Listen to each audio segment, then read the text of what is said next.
लेनिनले रुसको लागि भनेर बनाएको सिद्धान्त रुसैमा काम लागेन, सोभियत रुसमै काम लागेन भने त्यो नेपालमा कसरी काम लाग्छ? यी लाल बुज्जकहरू हामीलाई बताउँछन् कि यहाँ काम लाग्छ, त्यो काम लाग्दैन पहिलो कुरा। र दोस्रो कुरा यिनीहरूले के गरे भने सर्वहारा भनिएको छ।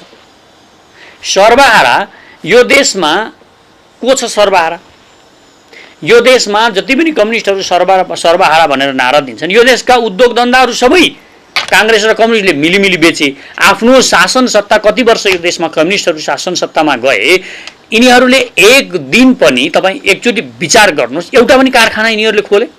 कारखाना उद्योगै नभएपछि सर्वहारा कहाँ हुन्छ? अर्का थरी मानिसहरू भन्ने गर्छन् यो देशमा जुन चेतनाको स्तर बढेको छ, अब माओवादीको कारणले यो बढेको हो, यहाँको कम्युनिस्टहरूको कारणले बढेको हो भनेर पनि केही लाल बुज्जक्कडहरू, अर्को खालका लाल बुज्जक्कडहरू हामीलाई बताउने गर्छ। हामीसँगै आउनु पर्दैन, तपाईँले सचेत नेपाली पार्टीमा जोडिनु पनि पर्दैन, तर तपाईँ अहिले जहाँ हुनुहुन्छ त्यो हाँगो छोडिदिनुहोस्। कम्युनिस्टको, मार्क्सवादीको हाँगो, काङ्ग्रेसको हाँगो, राप्रपाको हाँगो, राजावादी कुन हाँगोमा हुनुहुन्छ त्यसलाई फलो गर्दै हुनुहुन्छ, त्यो छोडेर अलिकति उचाइमा जानुस् र सोच्नै उचाइमा गएर सोच्नुहोस्। तपाईँले वास्तविक चित्र देख्नुहुन्छ। यो पर्खाल भत्काइदिउँ, त्यो माओवादीको पर्खाल पनि भत्काइदिनुहोस् र अरू जति पनि वैकल्पिक शक्ति भन्दै हामीमा भ्रम छर्दै भरे राजा ल्याउँछु भनेर कुदिरहेका अरू पनि त्यस्ता दलहरू छन् र अप्रत्यक्ष रूपमा तपाईँको घिउ बेच्यो र तरबार बेच्यो जस्ता हुन्। त्यसकारण तिनीहरूको पछि लागेर यो बार यो ऊर्जा हामी नाश नगरौँ। यदि यो देशका कम्युनिस्टबाट हुन सक्थ्यो भने विचार गर्नुहोस् कति पटक यो देशमा कम्युनिस्टहरूले शासन गर्यो। यिनै प्रचण्डकै कुरा ल्याउँ। अहिले यत्रो डम्फु हिजोसम्म केपी ओली तानाशाह भए, यस्तो भए उसो भए भन्नेहरूले, अनि एउटा राजा तानाशाह भयो भनेर विरोध गर्नेहरूले, एउटा राजा यो देशमा 36 वर्ष कुनै पनि राजा भएको छ जस्तो मलाई लाग्दैन। यिनी प्रचण्ड त्यति लामो समयसम्म यिनले ओगटेर बसेका छन्। यी कुनै निकास पनि दिन सक्दैनन् र अध्यक्ष हुन पनि यिनलाई मन लागिरहन्छ सधैँ। आफू बाँचुन्जेल यिनले अध्यक्षता छोड्ने भनेको घाटमा पुगिन्जेल। हिम्मत गरौँ नयाँ पुस्ता, परिवर्तन सम्भव छ। जय मातृभूमि, जय सचेत नेपाली। मेरो विश्वास, मेरो भरोसा, सचेत नेपाली अन्तिम आशा।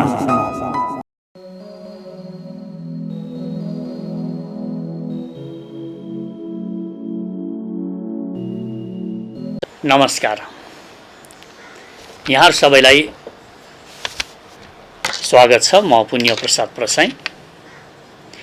लाल बुज्जक्कड यो शब्द त तपाईहरूले प्राय जसो सुन्नुभएकै हुनुपर्छ। लाल बुज्जक्कड कसलाई भनिन्छ त्यो पनि यहाँहरूलाई अवगत भएकै हुनुपर्छ। जसलाई थाहा छैन, तर थाहा छैन भन्ने थाहा छैन, थाहा छैन भन्ने पनि थाहा छ, तर दुनियाँलाई थाहा छ जसरी प्रस्तुत गर्छ, सबै कुरा जानेको जसरी प्रस्तुत गर्न खोज्छ र दुनियाँलाई भ्रम पार्छ। एक दिन एउटा गाउँमा एउटा एकदमै ठुला ठुला पाइला भएको, जाँतोभन्दा ठुला, हात्तीका भन्दा ठुला पाइला भएको केही चिजको साइन पाइला देखिएछ। गाउँलेहरू सबै एकदमै डराएछन्। यत्रो जनावर के आयो यो गाउँमा, अब हामीलाई सर्वनाश गर्छ, यो त हात्तीको पाइला त होइन, हात्तीभन्दा त डबल ठुलो पाइला छ यसको त। सब डराए गाउँलेहरू कोही पनि घरबाट बाहिर निस्किन छोडे।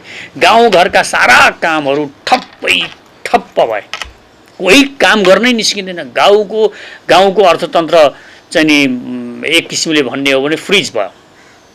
गाउँमा मानिसहरू भोकभोकै पर्न थाले, किनभने अब डरले कोही एकदम फियर छ, डर छ, कोही पनि निस्किँदैन गाउँबाट, घरबाट निस्किँदैन, सब ढोका थुनेर बसेको छ। अब के गर्ने?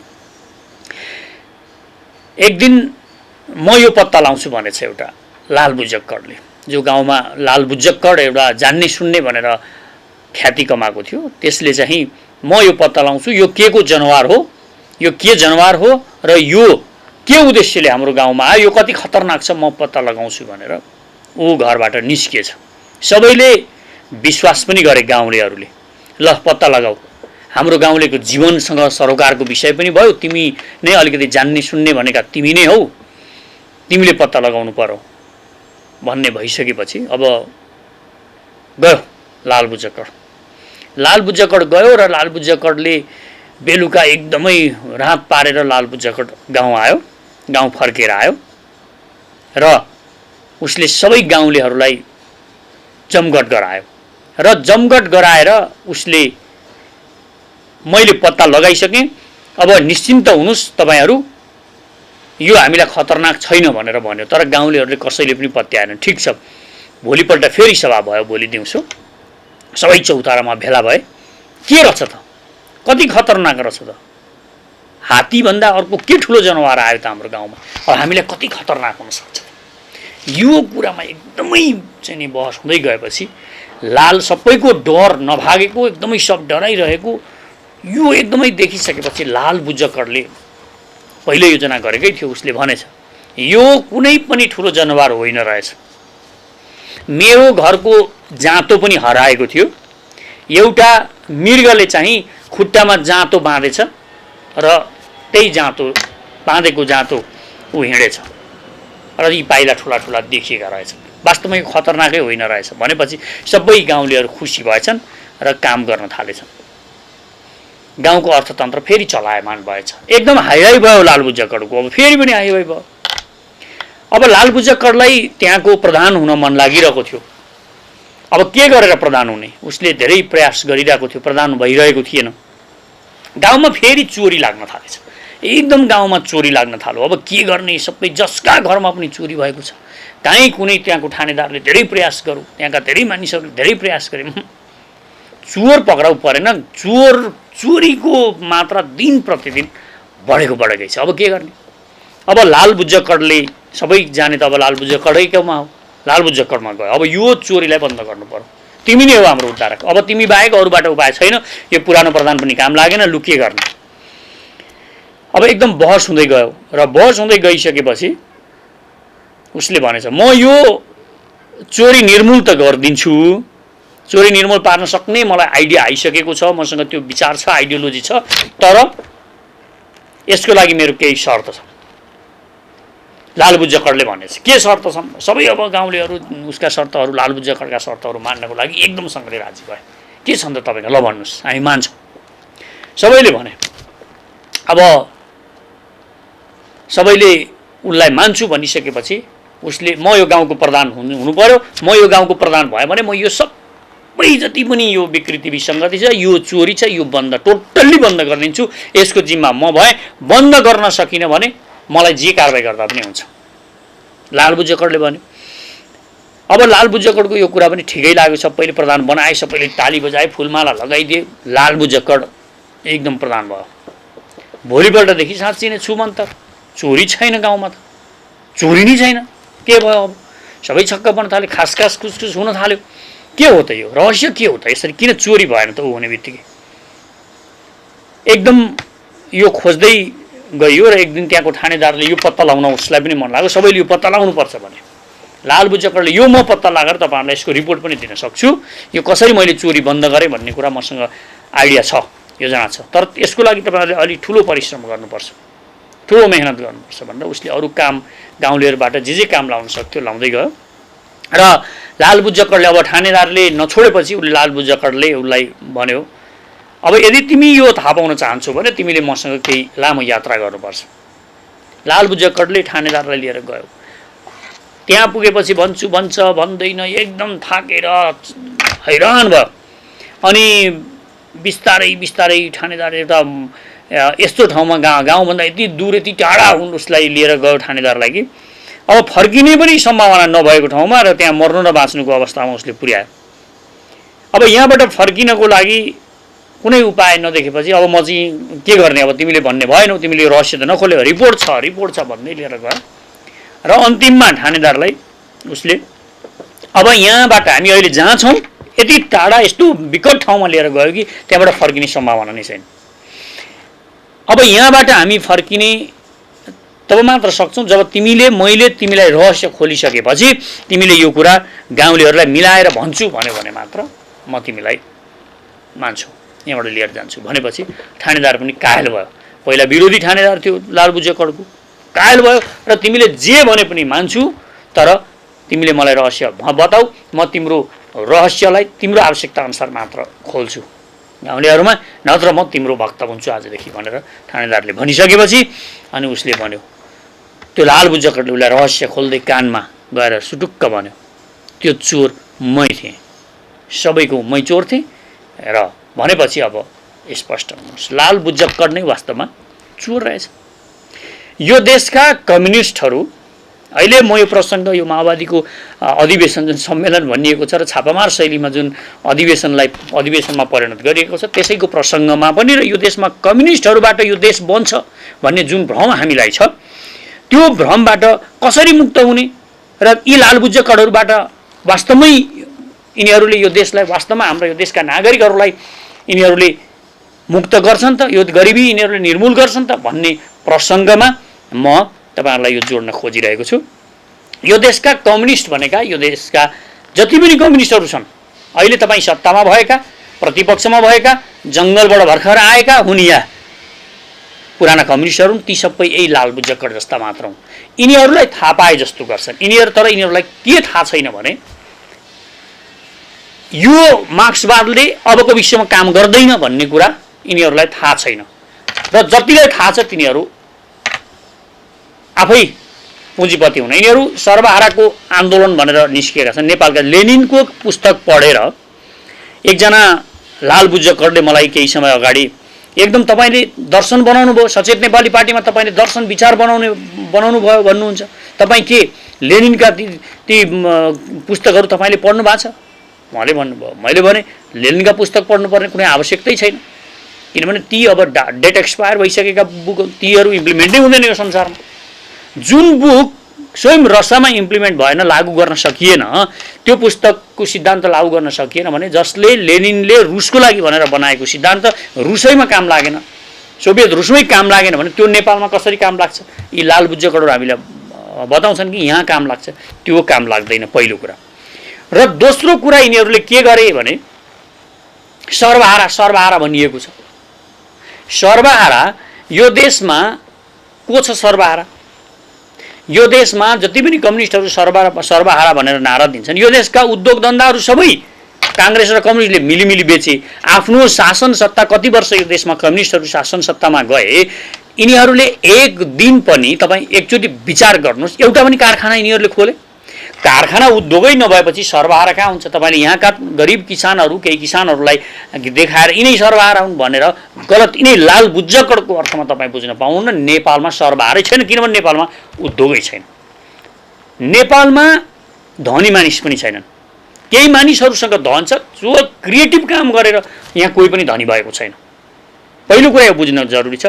यही सत्ताको वरिपरि घुमेर, सत्ताको दलाली गरेर, सत्ताधारीबाट यिनीहरूले कसरी हुन्छ ठेकेदारी गरेर, दलाली गरेर, माफियागिरी गरेर, त्यस्ता मानिसहरू मात्र यो देशमा धनी छन्। र अर्को खालका धनी मानिसहरू छन् यो देशमा जो पुर्ख्यौली जग्गा थियो र त्यो जग्गा अहिले सहरीकरणको र तीव्र गतिमा सहरको विकास भइरहेको र जग्गाको भाउ सबैतिर बढिरहेको कारणले स्वत नै त्यो जग्गाको भाउ पनि बढेको छ र त्यो बढेको भाउ जुन जग्गा उनीहरूसँग उनीहरूको पुर्ख्यौली जग्गा थियो त्यो बढेको जग्गाको आधारमा उनीहरू धनी हुन पुगेका छन्। नत्र यो देशका उद्योगपतिहरू साराका सारा कसरी हुन्छ? सत्ताको वरिपरि घुम्ने, सत्ताधारीलाई चन्दा दिने, चाहे कम्युनिस्ट हुन्, चाहे लालबुज्जकर हुन् या काङ्ग्रेस हुन्, यिनीहरूलाई दिएर आफ्नो पेट पालन गरिरहेका छन् र सम्पत्ति जोडिरहेका छन् र धनी भइरहेका छन्। यो देशमा किसान, यो देशका गरिब मानिसहरूको कसैको पनि यो सत्ताधारी अहिलेसम्म 70 वर्षमा यी पार्टीहरूबाट कुनै पनि किसिमको राम्रो काम तपाईँ गरेको देख्नुहुन्न। अर्का थरी मानिसहरू भन्ने गर्छन् यो देशमा जुन चेतनाको स्तर बढेको छ, अब माओवादीको कारणले यो बढेको हो, यहाँको कम्युनिस्टहरूको कारणले बढेको हो भनेर पनि केही लालबुज्जकरहरू, अर्को खालका लालबुज्जकरहरू हामीलाई बताउने गर्छन्। जस्तो यसलाई तपाईँ कसरी बुझ्न सक्नुहुन्छ भने एउटा मान्छे गाडी लिएर गइरहेको थियो, एउटा पुरानो थोत्रो गाडी लिएर गइरहेको थियो। त्यो गाडी लिएर गइरहेको मानिस, ड्राइभर जो थियो, त्यसको गाडी चाहिँ गाउँ पुग्नुभन्दा अलिकति अगाडि त्यसको चक्का टायर विस्फोट भयो र टायर विस्फोट हुँदाखेरि केही चराहरू पनि उडे र त्यहाँ चोर्न आएको कुखुरा चोर्न आएको सियाल जो लुकेर अब कुखुरालाई झम्टिनेवाला थियो, पाठा खानेवाला थियो, त्यो पनि भाग्यो। यो गाउँलेहरूले देखे त्यो पाठालाई छोडेर पाठा समाएको त्यो सियाल भागेको देखे र त्यो भागेको देखेपछि त्यो ड्राइभरलाई गएर सबैले धन्यवाद दिए। गाउँभरिका मानिसहरूले धन्यवाद दिए। सियालको हुल भाग्यो, सियालका हुलहरूले हाम्रा कुखुराहरू हाम्रा पाठाहरू सबै खान आँटेको थियो, तपाईँले भगाउनु भयो भनेर उसलाई एप्रिसिएट गरे, स्वीकार गरे, केही समयको लागि स्वीकार। तर वास्तवमा उसले नियतवश गरेको थिएन। त्यो टायर पङ्चर भएको थियो, विस्फोट भएको थियो र त्यो विस्फोटको कारणले त्यो सियाल भागेको थियो। ती सियालहरूको हुल भागेको थियो त्यहाँबाट। र हामीलाई के लाग्यो, त्यहाँका गाउँलेहरूलाई के भ्रम पर्यो, यो चाहिँ यो मानिसले, यो ड्राइभरले गर्यो। यो जुन क्रान्ति जुन भनिएको छ माओवादीहरूले गरेको क्रान्ति भनेर हामी यो देशमा भयङ्करै भएको भन्ने बुझिन्छ, यो केही क्रान्ति नै होइन। एउटा यसो बन्दुक बोकेर हिँडिरहेको बेला, बन्दुक बोकेको बेला त्यो बन्दुक विस्फोटको आवाजबाट त्यो अलिकति विस्तार भएको जस्तो फिल भयो र लुटेर खानेहरू, बन्दुक देखाएर शक्तिको आडमा लुटेर खानेहरू जो नकारात्मक स्वभावका मानिसहरू थिए ती एकजुट भए र तिनीहरूले कहाँ कसरी लुट्न सकिन्छ लुटे, कहाँ कसरी खान सकिन्छ खाए। केही इमान्दार मानिसहरू थिएनन् त्यहाँ भन्ने होइन, हाहा र होमा इमान्दार मानिसहरू पनि त्यहाँ नपुगेका होइनन्, पुगे। तर त्यहाँ बाहुल्यता कसको थियो भने खराब मानिसहरूको थियो। नेतृत्व नै माथिदेखि पहिला त खराबी थियो। उसले के भने सर्वहाराको यो देशका गरिब किसानहरूको हितको लागि यो बन्दुक पड्काएको हो भनिरहन्थ्यो। तर एकचोटि तपाईँ विचार गर्नुहोस्, यो देशका कम्युनिस्टहरू जो सर्वहाराको नाम दिएर, सर्वहाराको नाम बेचेर, गरिब किसानको नाम बेचेर, जाति जनजाति र दलितहरूको नाम बेचेर यिनीहरू सत्तामा त पुगे, शक्तिमा पुगे। आज यिनीहरूलाई तपाईँ हेर्नुहोस्, पहिला यिनीहरूको चरित्र हेर्नुहोस्, यिनीहरूको स्वभाव हेर्नुहोस् र यिनीहरूको लुवाई खुवाई र यिनीहरूको बास हेर्नुहोस्। तपाईँहरू हामी देख्छौँ, म सर्वहाराको क्रान्ति गर्छु भनेर आफै पुँजीपति हुने लाइनमा यिनीहरू लागे र आज यी सबै पुँजीपति हुन पुगे। र यिनीहरूका वरिपरि भएका दलालहरू पनि जो हिजो बन्दुक पड्काएर यिनीहरूको वरिपरि बसेर जुन लुटेर खाइरहेका थिए ती सबै आज पुँजीपति भएका छन्। जो गरिब, जो इमान्दार मानिसहरू छन् ती पाखा पारिए। तिनीहरूको हालत आज उस्तै छ। जो वास्तवमा यो देशमा परिवर्तन हुनुपर्छ भनेर त्यो माओवादी पार्टीमा लागेका कम्युनिस्ट भएकाहरू आज पनि दुःख पाइरहेका छन्। देशभरि नै यो स्थिति छ। त्यसकारण मैले भन्न खोजेको के हो भने तपाईँ सुध्रिनुहुन्न, तपाईँको क्यारेक्टर सुध्रिँदैन, तपाईँ परिवर्तन गर्ने सिस्टम बसाउनुहुन्न, केवल लहरमा कुनै काम गर्नुहुन्छ, भावना र आक्रोशमा कुनै काम गर्नुहुन्छ अनि निषेधको लागि मात्र कुनै काम गर्नुहुन्छ भने त्यो कामले परिणाम दिँदैन। तपाईँले सिस्टम बसाउने, परिणाम निकाल्ने खालको हुनुपर्छ। त्यही भएर सचेत नेपालले व्यक्ति पूजा र व्यक्ति नै सर्वोपरि हो भन्ने कुरालाई मान्दैन र यो कुरालाई हामीले क्लस्टर वाइज यो देशमा सबैलाई, दलितहरूदेखि लिएर जनजाति, थारू मधेसीदेखि लिएर सबैलाई सत्तामा पुर्याउने गरी एउटा बाटो पनि बनाउनुपर्छ। र त्यहाँ सबैभन्दा पहिला हामीले इमान्दारिताको पहिलो शर्त नै इमान्दारिता हुनुपर्छ। बेइमानको राजनीति गरेर जसरी हुन्छ सत्तामा पुग्ने। जब तपाईँ सत्ताको आकाङ्क्षी हुनुहुन्छ, सत्तामा पुगेर मात्र सबै थोक बदल्छु, मैले नै बदल्नुपर्छ भन्नेमा लाग्नुहुन्छ, तब तपाईँ सत्तामा पुग्नको लागि जोसँग जहाँ जे गर्नु पर्यो पनि तपाईँ गर्नुहुन्छ। तपाईँ धर्म बेच्नुहोस्, तपाईँ संस्कृति बेच्नुहोस्, तपाईँ जमिन बेच्नुहोस्, तपाईँ आफ्नो जमिन बेच्नुहोस्, जमिर बेच्नुहोस्, स्वाभिमान बेच्नुहुन्छ, सबै कुरा बेचिदिनुहुन्छ। तपाईँलाई त्यसको कुनै पनि मतलब लाग्दैन, किनभने तपाईँको उद्देश्य, तपाईँ फोकसिङ सत्तामा छ, लक्ष्यमा छ। सचेत नेपालीले यो चाहेको छैन। सचेत नेपाली सत्तामा पुग्नुलाई प्राथमिकता दिँदैन। हामीले के भनेका छौँ भने हामी जुन विचारको फाउन्डेसन गर्दैछौँ, विचार रोप्दैछौँ, यो विचार रोपिनुपर्छ र यो विचारको जगमा भोलि क्रान्तिहरू र विचार यो देश परिवर्तन हुन सक्छ भन्ने कुरामा हामीलाई विश्वास छ। यदि यो देशका कम्युनिस्टबाट हुन सक्थ्यो भने विचार गर्नुहोस्, कति पटक यो देशमा कम्युनिस्टहरूले शासन गरे होला। यिनै प्रचण्डकै कुरा ल्याउँ, अहिले यत्रो डम्फु हिजोसम्म केपी ओली तानाशाह भए, यस्तो भए, उसो भए भन्नेहरूले, अनि एउटा राजा तानाशाह भयो भनेर विरोध गर्नेहरूले, एउटा राजा यो देशमा 36 वर्ष कुनै पनि राजा भएको छ जस्तो मलाई लाग्दैन। यिनी प्रचण्ड त्यति लामो समयसम्म यिनले ओगटेर बसेका छन्। यी कुनै निकास पनि दिन सक्दैनन् र अध्यक्ष हुन पनि यिनलाई मन लागिरहन्छ सधैँ। आफू बाँचुन्जेल यिनले अध्यक्षता छोड्ने भनेको घाटमा पुगिन्जेल र यो मैले बारम्बार भन्ने गरेको छु, यो माओवादी मसालभन्दा पनि सानो नभइन्जेलसम्म यिनी अध्यक्ष भइरहन्छन्। एक दिन यिनी लेखेर बस्नुपर्ने अवस्थासम्म पनि यिनी के हुन्छन्, अध्यक्ष भएर रहनेछ। किनभने यिनलाई सिद्धिएको मेरो कारणले हो भन्ने नि लाग्दैन। यिनलाई भ्रम छ। हो, अहिले बाहिर देखाउनको लागि त यिनी भनिरहेका छन्, आफूमा केन्द्रीकृत गरेको कारणले, सिस्टममा चिज चल्न नदिएको कारणले, लहरमा एउटा व्यक्तिले निर्णयहरू गरेको कारणले यो सबै भइरहेको छ। उनी सिद्धिएका छन्। उनले 2 वर्ष आफ्नो कार्यकालमा भयानक कामहरू गरेर देखाइदिन सक्थे। त्यही तपाईँ हेर्नुहोस्, केजरीवाल दिल्लीमा 49 दिन केवल मुख्यमन्त्री भए, उनी सत्तामा उनको पार्टी गयो, आम आदमी पार्टी। तर तपाईँ हेर्नुहोस्, 49 दिनमा नै उनले जनताको मन जित्ने कामहरू गरे। जे गरे, जसरी गरे, जसो गरे, उनले जनताको विश्वास, नागरिकको विश्वास। तर यिनी सत्तामा पुगे, तर सत्तामा पुगेपछि सत्ता पछिका यिनका हरेक अर्को पटक पनि सत्तामा पुगे, प्रत्येक कुरा निहाल्नुहोस् यिनको स्खलन भइरहेको छ। यिनी घटिरहेका छन्।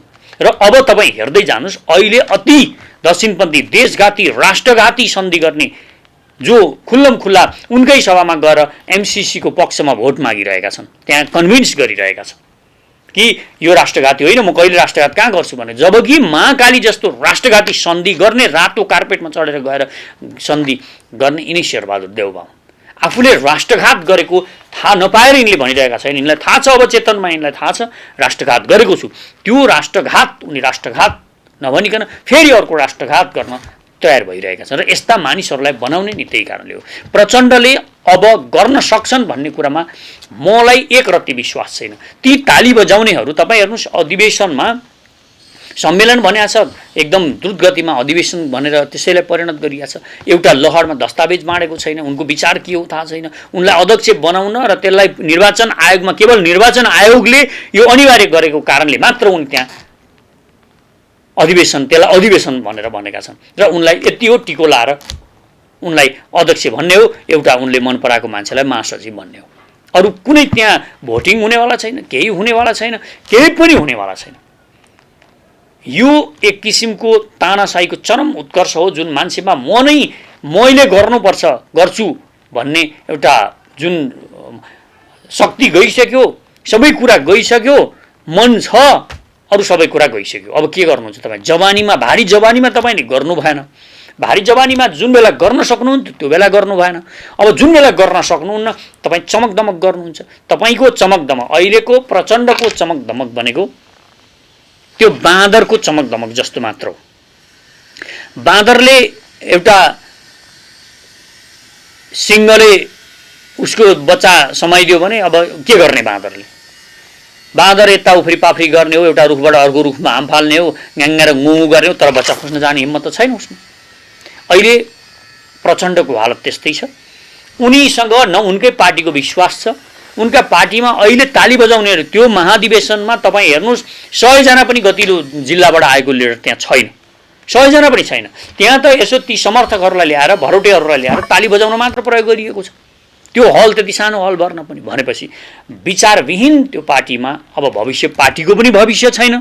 यो एउटा दलाल, एउटा चाहिँ गलत मानिसलाई बिना सित्तीमा प्रमोट गरेर विकास र यो विकासलाई रोक्ने र जुन अहिलेको क्रान्तिकारी भावना नागरिकहरूमा आएको छ, जुन चेतना आएको छ, यी पुराना पार्टीबाट अब हुन सक्दैन, अब नयाँ केही विचार गर्नुपर्छ, अर्को एउटा वैकल्पिक शक्तिको आवश्यकता छ भन्ने विचारधारा जुन विचारोपण भइरहेको छ नागरिकहरूमा, त्यो विचारधारालाई रोक्नको लागि मात्र यिनले लफाजी गर्ने हुन्, 2-4वटा कुरा भन्ने हुन्, अमेरिका र यता चाइनाको कुरा निकाल्ने हुन्, यो देशमा त्यही ओलीको विरोध गर्ने हुन्। जो दक्षिणपन्थी अति घिनलाग्दो शेरबहादुर देउवा छन्, तिनको विरोध गर्ने साहस छैन। किनभने भोलि 2 सिट, 4 सिट, 5 सिट भए पनि यिनलाई उनैसँग मिलेर जित्नु छ, नत्र सम्भावना छैन। यिनको जितको पनि कुनै गुन्जाइस छैन। किनभने यिनले भोलि 5 सिटको लागि भए पनि बिन्ती भाउ गर्छन्, 10 सिटको लागि भए पनि बिन्ती भाउ गर्छन् यिनले काङ्ग्रेससँग, र त्यसको लागि यिनको लडाइँ हो। यतिको लागि मात्र अब यिनको लडाइँ छ। त्यसकारण यिनले जे गरिरहेका छन् अब कुनै सम्भावना छैन। त्यसकारण त्यहाँ बसेर क्रान्तिलाई नरोक्नको लागि यो जुन हामी शक्ति निर्माण गर्न खोजेका छौँ, हामी युवाले नै नयाँ शक्ति निर्माण गर्नुपर्छ। म देशका नागरिकलाई त्यही माओवादीमा ताली बजाउने साथीहरूलाई पनि भन्छु, तपाईँ मेयर हुन्छु कि वडाध्यक्ष हुन्छु कि भनेर त्यहाँ झुन्डिएर लाल बुजक्कडहरूको पछाडि लागेर यो कम्युनिस्टले परिवर्तन ल्याउँछ भन्ने भ्रममा नपर्नुहोस्। आउनुहोस् हामी मिलौँ जुटौँ र एउटा निर्विकल्प र वैकल्पिक शक्तिको निर्माण गरौँ र त्यो शक्ति जसले वास्तवमा न कम्युनिस्ट हो न काङ्ग्रेस हो न पुँजीवादी हो न मार्क्सवादी हो, एउटा यस्तो शक्तिको आवश्यकता छ यो देशमा। त्यो हामी सचेत नेपाली हौँ र तपाईँहरूलाई हामी सबैलाई समेट्ने साहस पनि हामीसँग छ र हामीले समावेशीदेखि लिएर सबै कुराहरू क्लस्टर वाइज एउटा सबै वर्ग जाति समुदायलाई मिल्ने किसिमको सर्वपहिचानवाद, नागरिक समाजवाद र न्यायिक समतावादको नयाँ दर्शन पनि विकास गरेका छौँ। यहाँहरूलाई आह्वान गर्छु, आउनुहोस्, जोड्यौँ र अगाडि बढौँ। अब त्यो क्रान्ति रोक्ने प्रचण्डहरू भनेका र अरू जति पनि यी बिचमा आएकाहरू छन्, यी भनेका क्रान्ति र एउटा जनताको यो देशलाई महान बनाउन सकिन्छ, यो देश फेरि महान बन्छ भन्ने भावलाई रोक्नको लागि खडा भएका वादक पर्खाल मात्र हुन्। यो पर्खाल भत्काइदिउँ, त्यो माओवादीको पर्खाल पनि भत्काइदिनुहोस् र अरू जति पनि वैकल्पिक शक्ति भन्दै हामीमा भ्रम छर्दै भरे राजा ल्याउँछु भनेर कुदिरहेका अरू पनि त्यस्ता दलहरू छन् र अप्रत्यक्ष रूपमा तपाईँको घिउ बेच्यो र तरबार बेच्यो जस्ता हुन्। त्यसकारण तिनीहरूको पछि लागेर यो वार यो ऊर्जा हामी नाश नगरौँ।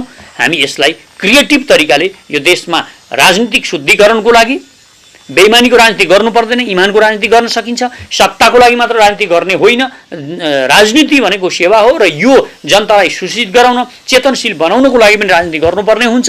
त्यसकारण युवाहरूलाई राजनीतिमा होमिनको लागि म आह्वान गर्छु। तपाईँ नहोमिकन, तपाईँले अब राजनीतिमा संलग्न नभइकन पाखामा बसेर म केही गर्छु भनेर तपाईँ ठान्नुहुन्छ भने यो अर्को भ्रम हो। यो भ्रमबाट मुक्त हुन र हामी जोडिएर अगाडि बढौँ, हामी गर्न सक्छौँ।